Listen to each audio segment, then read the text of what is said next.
Welcome back, all you Nakama. Are you ready to feel something? Because I was not ready to feel something in that. So, oh, by the way, I'm Burke. I'm Brock. Sorry. We got a lot to talk about with Chapter 1082.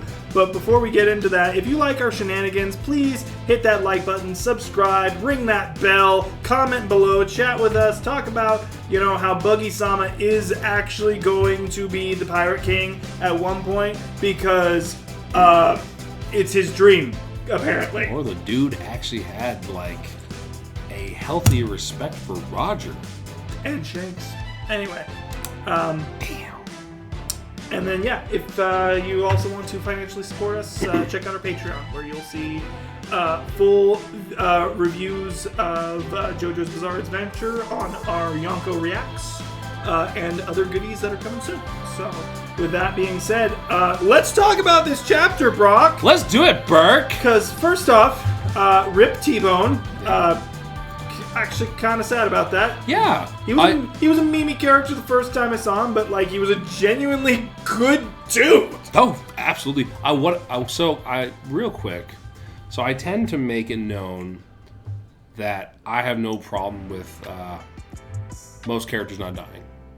Yeah. Yeah, no matter how cheesy or out of place it seems, I tend to be okay with it because it's a character I like and they're going to be available for future stuff. Yep. And so I love that.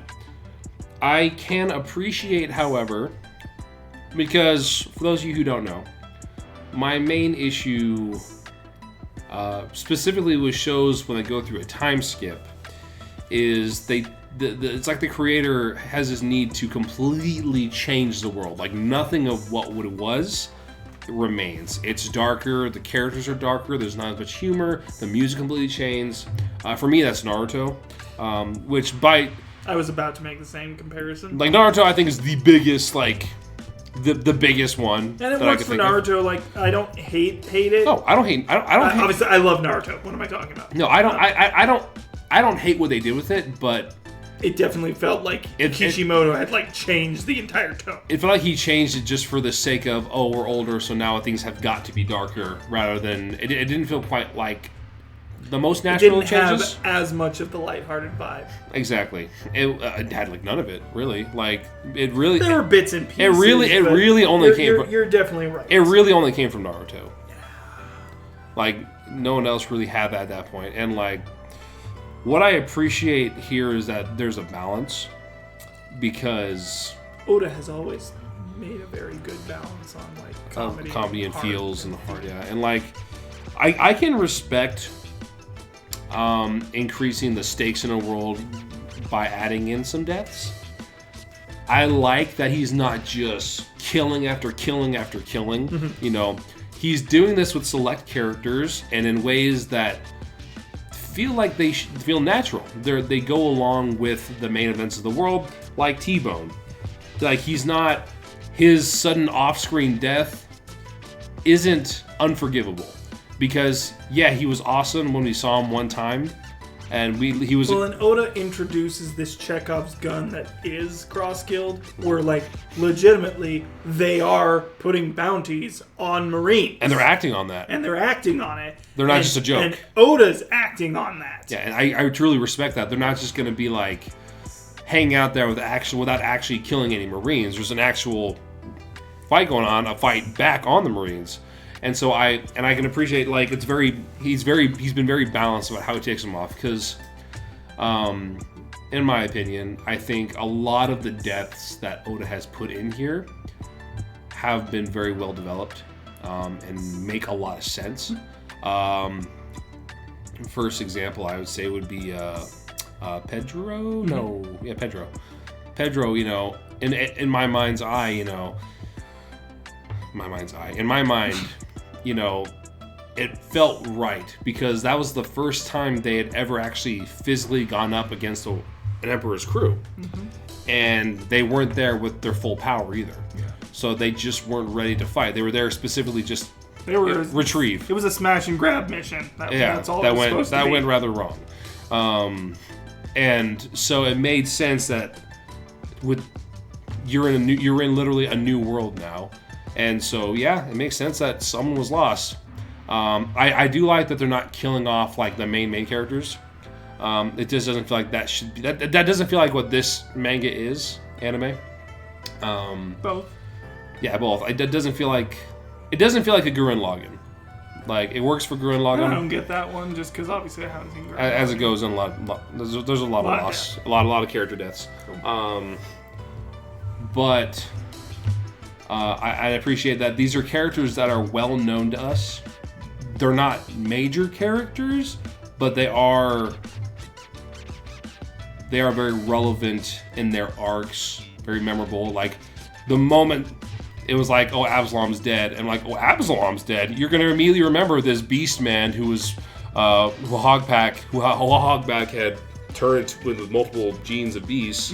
You know, by sound roll T-Bone, you remember T-Bone. He wasn't there very long, but he made an impression. And so it's cool to see that all these big world changes are having an effect.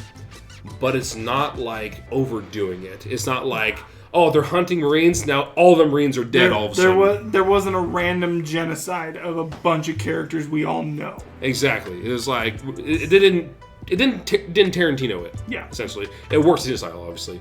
But, so I really like the pacing of it. I like that while he's not afraid to kill off characters, he doesn't do it for the drama. He does it because it's a natural effect of what has happened in the world and why it happened. And also the heartbreaking fact that he was killed by a citizen, because we know how T-Bone is. Well, not only that, because then we see the citizen later, and the whole situation's just fucked. Yeah. Like, if you really think about it, because the one dude's obviously, he's just doing something to take care of his family, and he's falling on hard times in his own right. Yeah. And so he saw another easy way to help facilitate. And T-Bone wasn't about to harm a civilian. No. That's not who T-Bone is. Like that's the thing about it that I think I almost could see T-Bone willingly letting this man stab him. That's how good of a dude T-Bone came across as. Yeah. Like, oh, your family's falling on hard times. I understand. Here. Like. Yeah. I think he said it got stabbed in the back, though, didn't he? I'm sure that's what it said. But even then, I could also see that being the spin. It still makes sense. It would still make sense though, because like he seems to have such a trusting personality.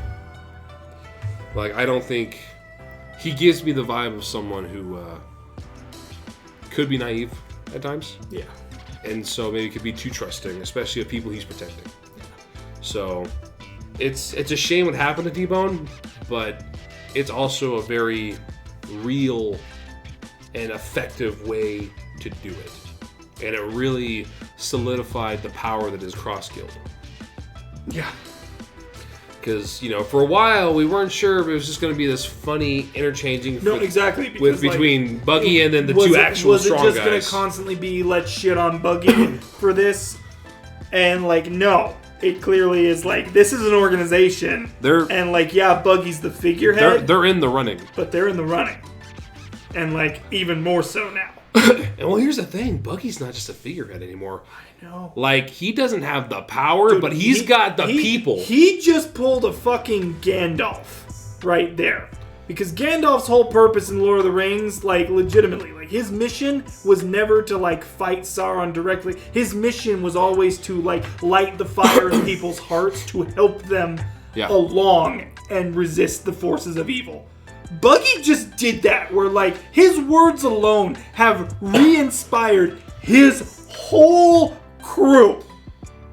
This is probably the first time Buggy has not actually failed upward. This is his own doing. He went upward of his own accord. Yes. He called Mihawk and Crocodile, which Mihawk was in all of our top 10s in the verse. He just called out fucking Mihawk. Yeah.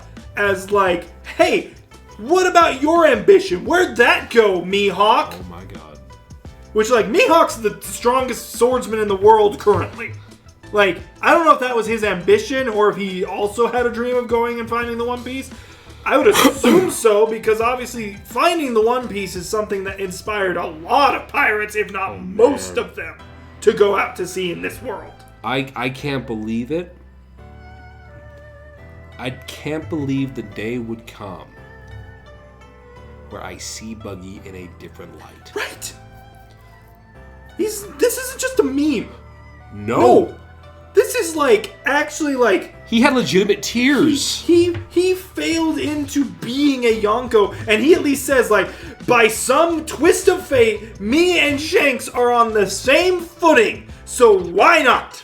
Why not fucking go for it? My dreams... His dream's alive again. Yeah. It's insane. Oh my god. I'm not gonna lie. This chapter... I'm getting so many goosebumps right now. This chapter has affected me more than the past 7. I'm not gonna lie, and the reason I say that is not that there weren't big events happening, and that there weren't big fights and cool shit happening. He's been with us since the beginning. But this is truly unexpected. Yeah. I don't think anybody would expect Buggy to just go off. He got turned into a legitimate character. I mean, I've always found him to be a legitimate character. More funny, definitely but more he's like not an comedic relief. more like an Usopp, where I still believe he has goals and hopes and wishes, but he's usually played for more comedic value. Well, it felt like his goals were going to remain pretty one-dimensional. Yeah, because he was always just about getting treasure, because that's what's important to a pirate. But the fact that we got to see his actual reaction after Roger's death, and the fact that he was the one outraged at Shanks for not continuing the dream right away, whatever Shanks' reasons. I love this line. When I sailed with Shanks, he shone so brightly with potential. I knew I couldn't measure up, so I let go of my real dream. Talk about some fucking respect, man. The fact that, I think back to when we met him in Orangetown, and they Luffy and him have their conversation about how much he despises Shanks. That has so much more meaning to me, because now it's he respected him so much, and he expected him to obviously take this hole that Roger left and fill it. And when Shanks said no, he felt betrayed. He felt betrayed. He was legitimately heartbroken and angry. And so, no wonder you now no longer respect this person. You think well, of him and as a coward. Also the fact that he was the one who was you gotta do it. Yeah. Instead of being the one to just walk away. And also, that kind of lends more credence to the fact that so many people from Whitebeard's crew, including Whitebeard himself, actually remembered him. Which leads me to think that, he might have been, he was still, selfish and had cringe moments. Yeah. But he was probably a bit more, on the ground, more grounded when he was part of Roger's crew. He was the Usopp of their crew. Because, Usopp still has so much value to the Straw Hats. Yeah. Just because he's the weakest one does not mean he does not have value. He gets scared of everything, but when he comes to it, he gets shit's done. When it's time, he is in the thick of it. Mm-hmm. And Usopp's got some of the best fucking speeches. Oh my god! But this is the first time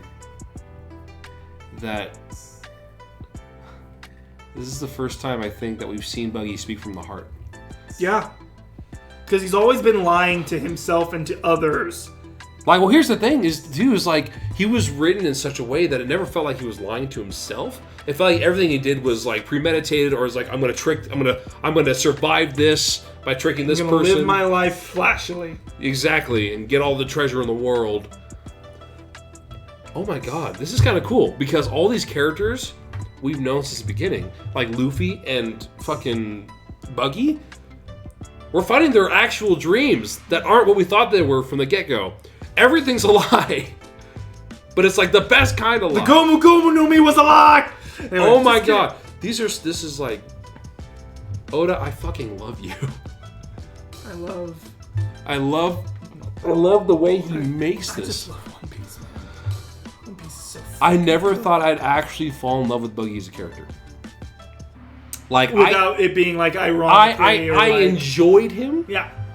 Like I enjoyed him whenever he was here. I enjoyed those moments like when Luffy actually... When he got announced as a Yonko, like, come on, that was just... That was gold. It was peak. And you're like, oh my god, he's going to be here for the whole ride. Yeah. But you didn't expect it to be like a serious part of the ride. Yeah. And it's just like... This was such a cool chapter. What's up? So... Let's take this seriously. Let's take the like he's in the running. No, I'm taking this seriously. He's being serious about this. So what if there is an actual face-off between Luffy's crew and this crew? Who's that gonna be? Luffy versus Buggy, Zoro versus Mihawk, Mr. Prince gets a rematch against Crocodile. You know, that could happen. No, I know. Like that's why I'm like. That's the craziest, I'm actually hype. That's the craziest fucking thing. Because now we know of 4 main forces that are absolutely gonna like not even just that, but like at least 4 forces that are absolutely fine. We got the Straw Hat Grand Fleet.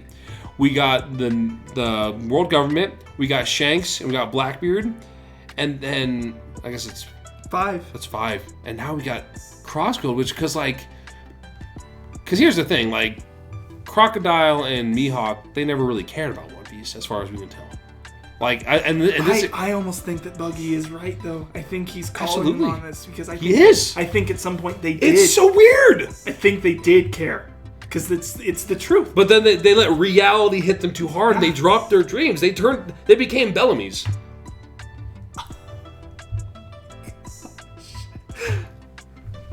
I love this. Buggy dropping bars, dude. Buggy. I don't normally say dropping bars. It's not really my thing to say, but he's dropping legitimate bars. Buggy. Here's how good. Like here's how good, folks at home, that Oda wrote this whole stuff with Buggy. I care more about this portion of the chapter than the fact that Saba's alive. Yeah. Seriously. I mean, I never really doubted that Saba was dead. Like, I knew that he was going to be alive, and like this, but I don't care. Like, I do, but I don't. And we met all these characters from the Revolutionary cool, Army. They're super cool. But like, our boy Buggy had he didn't just have a moment. He had a chapter. My dude had a chapter. Yeah. He is the highlight of a chapter, which I thought I'd never seen unless it was ironically or in a failing upward fashion. Just like a funny, like Crocodile and Mihawk just beating the shit out of him. Or just like getting more followers through lying and like, let's get out this way. And like, but he, of his own accord, like I am like, this is one of the coolest chapters. Like it might not be the most epic, but emotionally, this is one of my favorite chapters to date. I feel this chapter so hard now. I gotta say, because I said it last time during our little talk of 1081. But like Kobe and Helmeppo, dude, I am proud of my boy Buggy. Like, legitimately, like, he's bleeding. He's getting stomped on by 2 former warlords who are obviously incredibly more powerful than he is. Mm-hmm. But he's announcing his dream for everyone to hear. Yeah. And the best part is, all those people aren't following. He's having his Kobe moment. He's having his Kobe moment from when he stood up to Alvida. And kind of when he stood up to fucking Sakazuki. That too. But I'm saying because because Kobe, I'm talking about like specifically when he said his dream to Alvida, where I'm going to be a Marine and one day I'm going to capture you. Yeah. And he put his life on the line for his dream. And that's what literally, the hints were kind of there a little bit, because if we thought about it, when Buggy was on Roger's crew and they were facing Whitebeard's crew, he didn't show any fucking fear when he was fighting them. He jumped right into the fray. Yep. And granted, he was fighting fellow, in training pirates, but this is still Marco and fucking Blackbeard that were there, that they were fighting against. Buggy is so much cooler than I gave him credit for. And I love that sentence. I love this, like, because I said last chapter where I was kind of like, it wasn't 1081, it was like 1080 or something. But anyway, I said last chapter that I enjoyed the chapter, but none of it, as I encountered it, was truly surprising to me. I didn't see like Law winning. I saw him losing, but I didn't necessarily see him dying. But this just fucking, this is the kind of surprises that get me. So, obviously you and I know Alex also likes this, love seeing other people react to One Piece. Absolutely. Obviously. Are you familiar with Murphy Napier? Name sounds familiar. I'm more of an Aishinobi guy. No, that's okay. But she had recently read through all of One Piece, and she's caught up for the most part. I think she'll probably react to this a little bit later than we are. Yeah. She, unironically, Buggy is one of her favorite characters. I cannot wait. Like, I'm going to make sure I watch the video when she reacts to this chapter. Oh, dude. Because, like, bananas. For me, where, like, Buggy isn't, like, my favorite, but I can appreciate him. I mean, there's a special place I feel so much for him right now. I think that's just kind of like, see, this is what I love that Oda does. He does a lot of things masterfully, but the fact that without you even knowing, he instills these characters into your heart, and then when the timing's right, opens the fucking floodgates. And he's like, by the way, you care about this guy way more than you thought. He's been here since the beginning, buddy, since Orangetown. And he's been there the entire time. I mean, fact of the matter is, if he wasn't there, Straw Hat would be dead over at, he's the one that brought, he's not the one that brought Straw Hat there. But anyways, he was there for a lot of it. I was talking about something, but I thought something else story about it. Okay. Yeah, it was a complete misunderstanding of my brain was, this has me really flustered. Because, I don't know, man, like. So also, full disclosure, about 2 weeks ago, I think, I read fake spoilers. Fake spoilers? They ended up being fake. They were technically labeled as the spoilers for 1081, and what they were was Barto was meeting up with Cross Guild, and then at the end of it, frickin' Green Bull was going to attack. And they were going to team up, Cross Guild and Barto, to go fight. And it was like this whole cool thing with Crocodile and Mihawk. And like, I was kind of disappointed when that wasn't what happened, because it was really cool. It's a cool thought. Like, it was a really cool thought, because it also revealed, like, in the fake spoilers, mind you, folks, don't take this seriously, that Mihawk had Conqueror's Haki was one of the other things that it was revealing. Thunder and lightning. And the thunder rolls. So when obviously actual 1081 happened, it was still good, but like it wasn't that. It wasn't what you wanted. It wasn't what I wanted. This is better than that. Yes. This is better than that. Absolutely.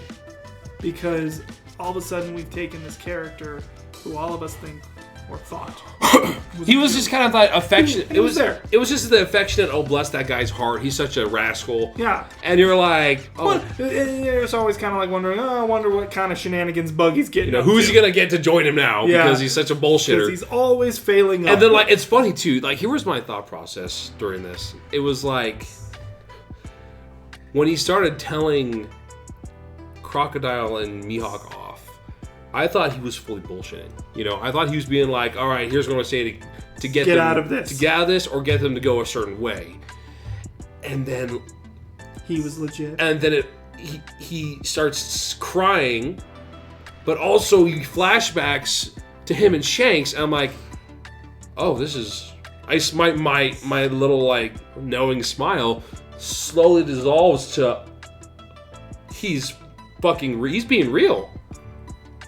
I know I've been talking about this for a while, but it's such a concept. I may as well go ahead and say it. I want to be king of the pirates. Mm-hmm. Fuck, man. And that is so cool. Like, I want a One Piece what if. You know how there's Marvel's what if? Yeah. I want a One Piece what if. And I want that what if to be Buggy as our protagonist almost. Well, here's the thing. Now that you think about it,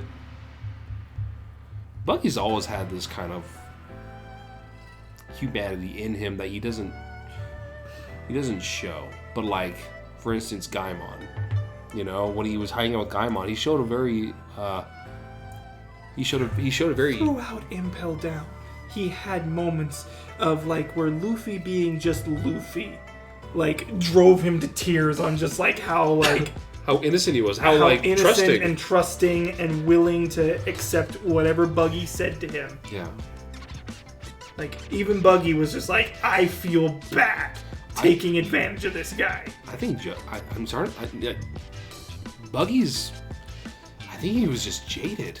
Yeah. But I think being where he is now, seeing his probably what was his best friend back then on the move for the first time in who knows how long, and him finally being up there with him, it was just probably like, you know what? Fuck it. Here's my hat. Throw it in the ring. Here's my dream, bitch. You know, I just can't help it. I just can't help but hope and think that this will... I think Buggy's going to have a moment of true grandeur in the final, like, war. I believe it. And I think he's going to gain some form of respect from both Shanks and Luffy. I believe that so hard. Like, here's the thing. I think Shanks knows that he's got that shit inside him. Like, Shanks has never seemed bad. He's never seen, like, annoyed around Buggy. Like, they fought over stuff, but I truly think he thinks of Buggy as a friend. And I think he knows. Yes, no, absolutely. And I think he sees what we just saw in him. Okay, I'm just checking something really fast. You're good. 'Cause now I'm like, this chapter. Oh man. Okay, because I was trying to think the last chapter. Because this chapter's goated. This is my favorite chapter of the year so far. Because and that's why I just had to look this up, because the last chapter that really hit me this hard was The Will of Ohara, 1066, which that came out in November, so it's not this year. You know, I'm not gonna hit you, man. This is like, with the possibility of, you know, Saul being alive and all that it was cool, but I'm never like that. I'm just telling you for reference. No. The last chapter to make me even feel this what I'm feeling right now. Yeah, I know, but like, I don't know, something about this is just different for me. Like Saul, it was kind of a bit easier to say because we never saw him die.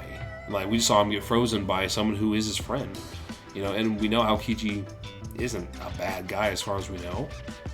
So, like, if you think back on it, it makes sense that he would be alive if he is alive. And this is where you and I are very similar, because, like, don't get me wrong, we love epic moments in One Piece, and don't get me wrong, Shanks one-shotting Kid was epic, and Beppo saving Law last chapter was epic in its own right, absolutely. Sure. Absolutely.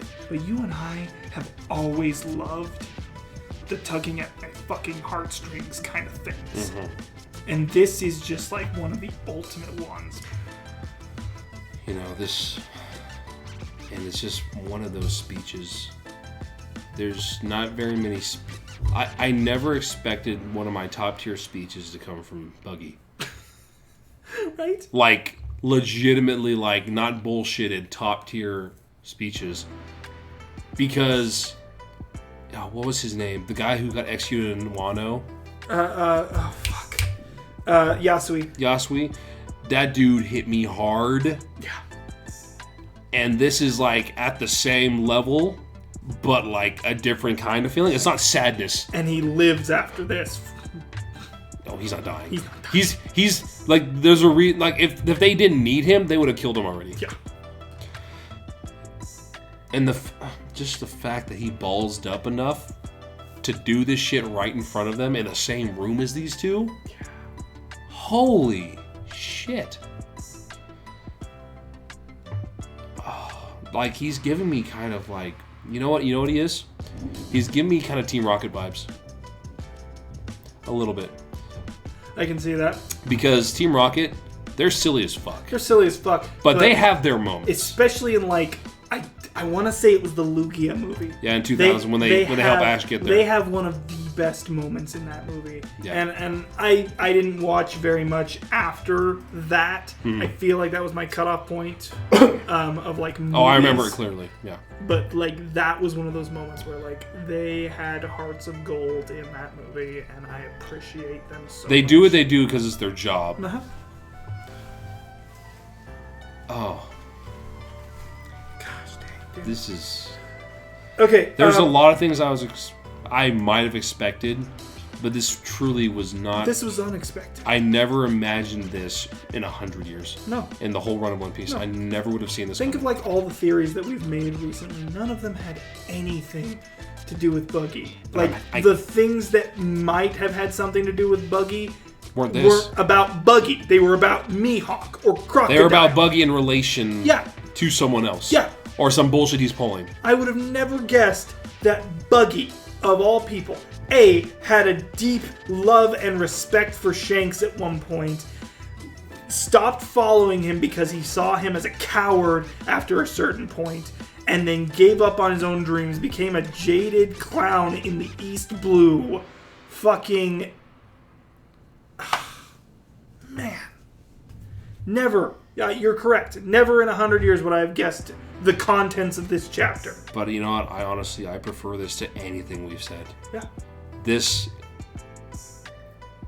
is why right now it is so hard for me to make predictions, because ultimately what Oda gives me is so much better than even I can theorize in some cases, that I don't even want to try. dude's such a master. Like, I want to give up on my dreams of becoming a One Piece theorizer because, like... He's so good! He's so good. Let's take a moment to stop gushing about Buggy. Yeah. We can come back to it. Because, truly, go to chapter just because of Buggy. Yes. I really like the character designs for the new revolutionaries. I love that they're all the second in commands. No, this is going to be super fun. I really like Ahiru. Are we to assume that Ushiano is maybe like a cow mink or something, you think? Cow mink. Either a cow mink or he has an ox fruit. Yeah. One of the two is my guess. So Sabo comes back. He brings a bunch of people from Lelucia. Obviously, Bello Betty helped free that island way back when she was introduced with her... It looks like Sabo actually got people out of there, too. No, that's the thing. It's like he brought a bunch of Lelucian people. This is probably the first time I've ever, like, seriously really wanted Oda to keep going with this. Yeah. Like, most of the time, okay, yeah, all of the stuff that's happening is cool. But Sabo, lay that truth down, please. Please. Lay that truth down. I will say that. I definitely want the next chapter or next couple of chapters to, like, pick this up, please. And we can talk more about it in the predictions. Yeah, we'll definitely get that. And then Yamble, he looks like he's, like, related to Tamago. He's got the same mustache. They shed like an egg. Baron Tamago, oh my gosh, yeah. Bon. Swan. Always happy to see my girl Koala. I love her so much. Absolutely. I want her to run into Jinbei just for the memories, just for the nostalgia. That'd be great. Yeah, because that's right. Because Jinbei wasn't on Dressrosa. Yeah, no. He's never seen her. Yeah, he hasn't met her yet. Not since. They were with the Sun Pirates. That's fair. Yeah, I definitely want to see that.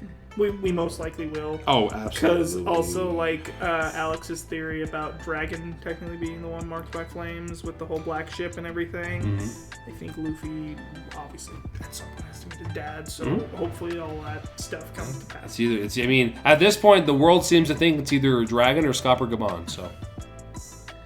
That's all I've seen. That's all I've been seeing. Yeah, if we're talking about somebody who sails around on a black ship, obviously, like, I initially thought it was going to be Saul when we found out he was alive. But now I'm kind of like, Dragon. Dragon's more likely to me. Of people we know. I also can appreciate, too, and we talked about this when we were doing the predictions for... what was it? The one where... Oh, it was 1080, I believe, where it was just Yumi and Kat. Mm-hmm. And I commented on how it seems like Kobe's kind of become a protagonist of his own. Like maybe the protagonist of someone else's story, not because this is Luffy's story. Yep. But if this was someone else's story, he'd be the protagonist. I'm getting the same vibe from Buggy and from Sabo. They're all becoming the protagonists of their own story. Well, so this is kind of the vibe I was getting specifically. Mind you, I hate the ending. I will always be on record as hating the ending. But season 7 of Game of Thrones was when a lot of the factions that we had been following for the last 7 seasons all start meeting up and fighting and or like talking with each other. But I remember it was specifically Daenerys' attack, and I know you don't know this. I don't know, but I can understand the references. But so Daenerys attacks the Lannister loot train, and if you were in that scene and you followed along for a while, you got that Jaime Lannister was more than he let on. Jaime Lannister is almost like a Buggy situation to me. Where, like, when you first meet him, he's just a despicable, out-for-himself kind of person. But then you get to know him, and you get to understand his heart and where it's at any point. And you actually think, like, okay, this is just a guy who was in a lot of situations that, sure, some of them he put himself in.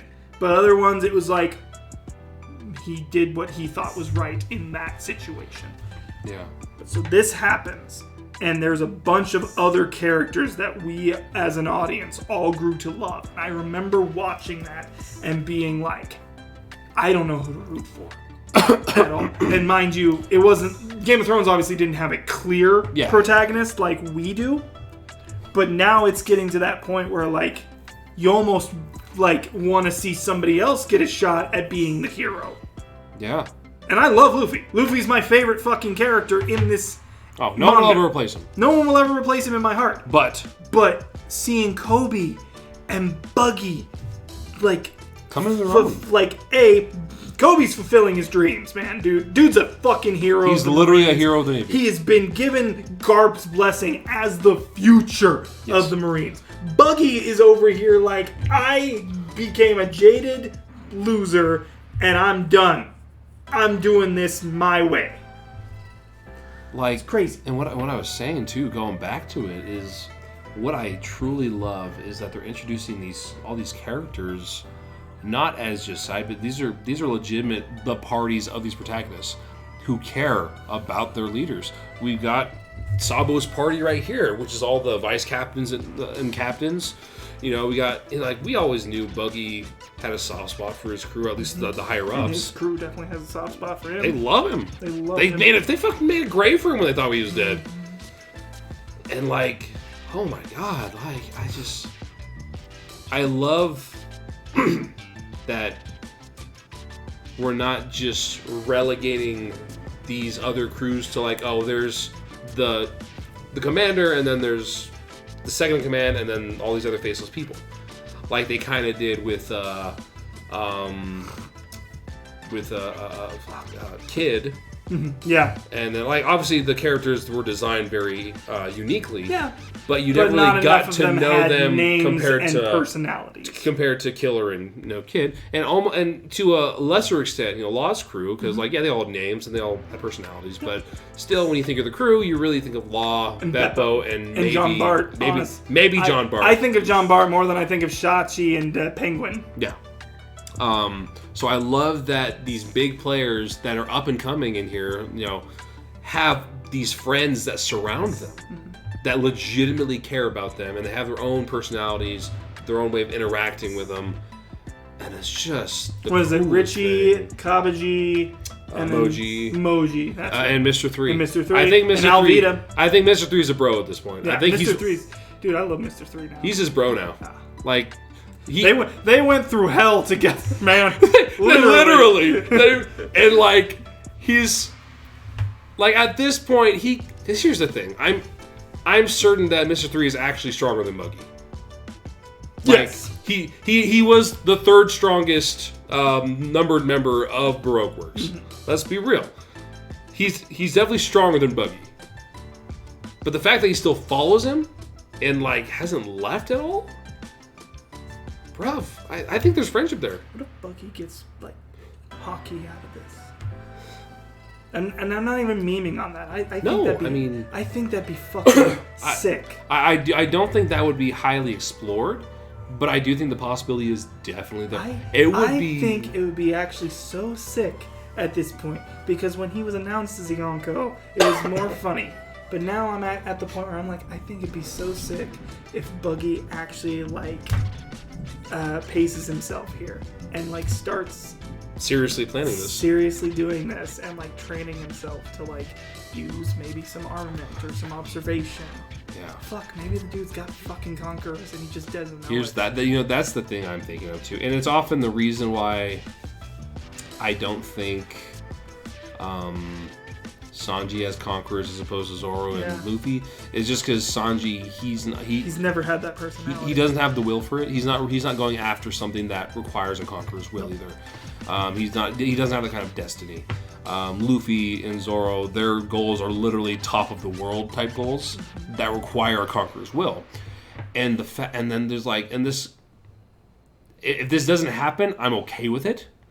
But the fact that Buggy has reawakened this dream of his to essentially conquer the world, it's not necessarily out of place to think that he might have it in him to have conquerors. Yeah. I never thought I'd be seriously discussing that. No. Like, there's so many things I never thought I would get out of this. But part of me now really wants that. I like where this is going. I like that he's not a throwaway. No. And like technically he never was a throwaway. It's not like he just kills them off. Like, no. But he gave me the feeling of Team Rocket, where he's just the gag. He's gonna come in. He might cause some problems here and there, or accidental solutions, but he's always gonna be on the sidelines. You got him here just crying and just unleashing his heart and bringing tears to his crew and awakening the dreams. I love that line the one guy says, where is it? Chairman Buggy wants to give us back that spark. Oh man, I'm not sure I'm ready for this, man. Like, I think... Because these guys were trapped in jail for who knows how long. All their dreams were dead. Yeah. They followed Buggy because he was a savior, and now it's like, I legitimately think his dream is going to become their dream. Yeah. I think they're going to take a Zoro route where, rather than being for themselves, it's going to be about... They're going to take a full Straw Hat Crew route. Because every one of their dreams is also, like, dependent on making Luffy's dream But it's also... It's gone to the point where, at least in the case of some, they would sacrifice their dream for Luffy. Or for the crew. And I never thought we might get that vibe from Buggy. And, like, the fact that... The fact that, like, Crocodile... Now, here's the thing. You look at Crocodile and you look at Mihawk. Mm-hmm. And you just think, oh, unmovable, fucking... Yeah. They're going to always have the upper hand. Unstoppable force and immovable object over here. And then Buggy just, in all his clowny glory, he's like, listen up, y'all! It's time for us to live our dreams. Go and claim. It's time to live our dreams.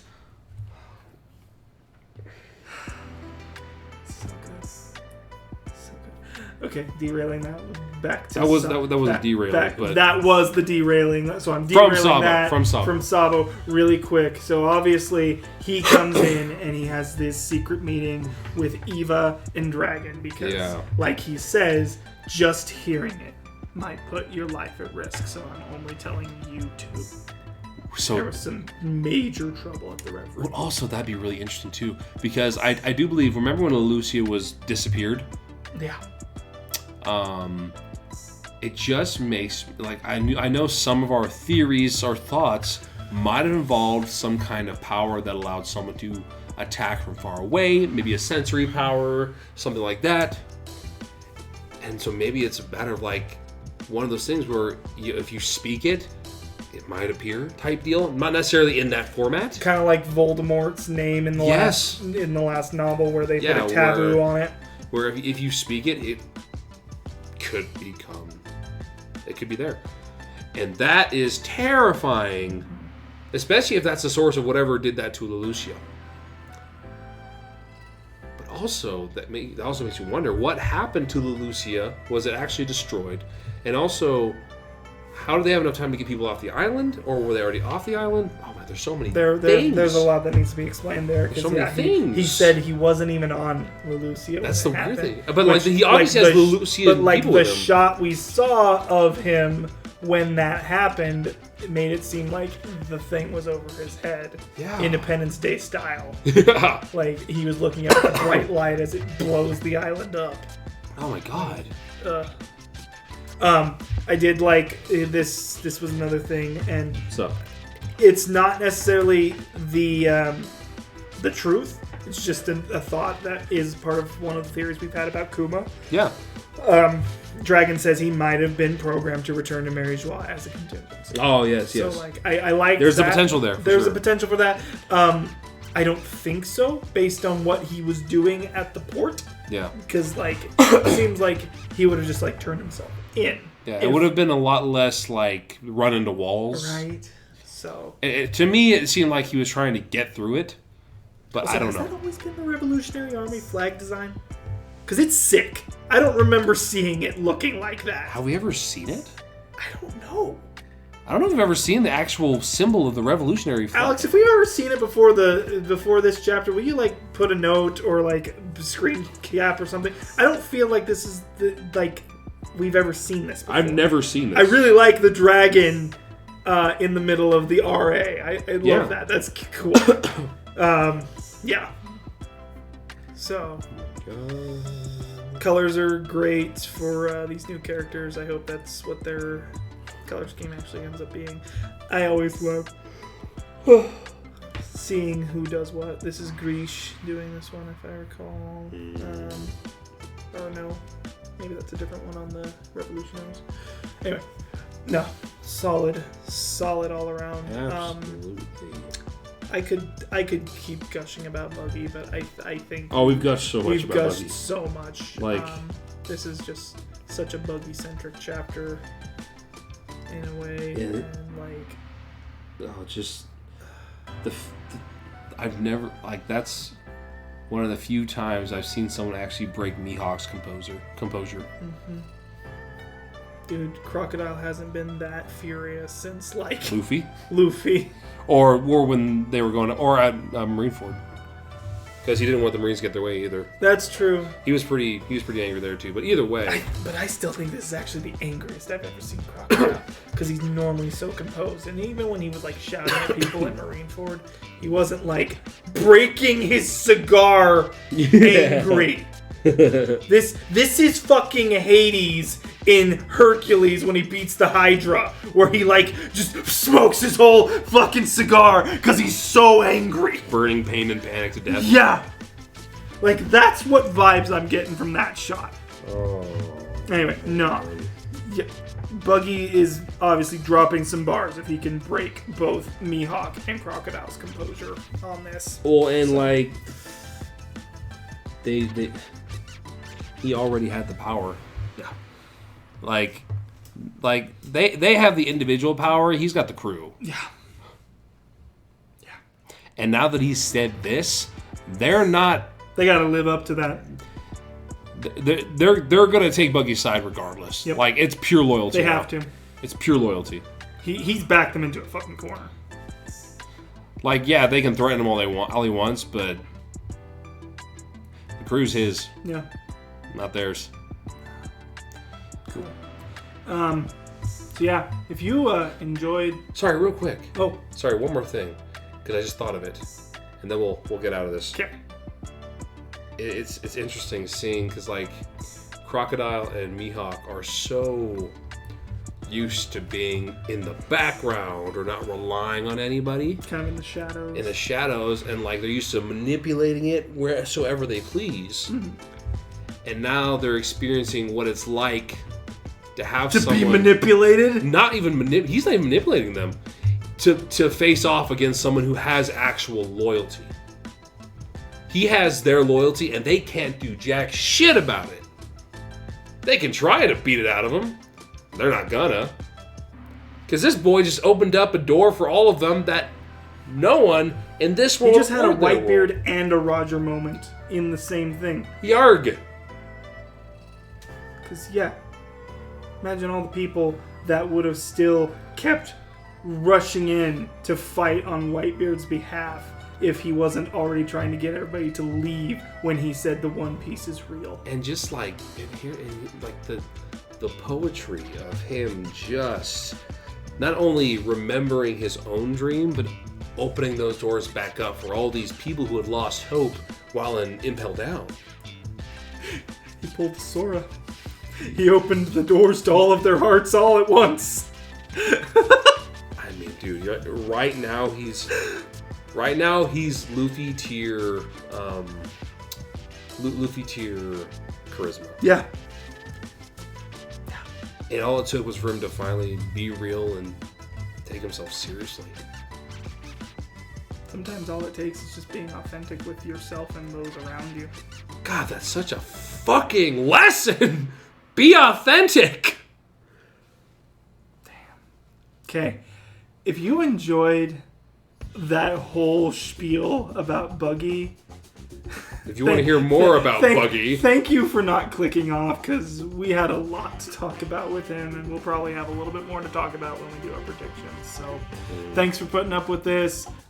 Please comment below. Let's have a chat about how Buggy D Clown is now your favorite character. Have you accepted Buggy D Clown into your heart? Have you accepted him as your Lord and Savior? Have you accepted him as the King of Pirates? Because I almost have.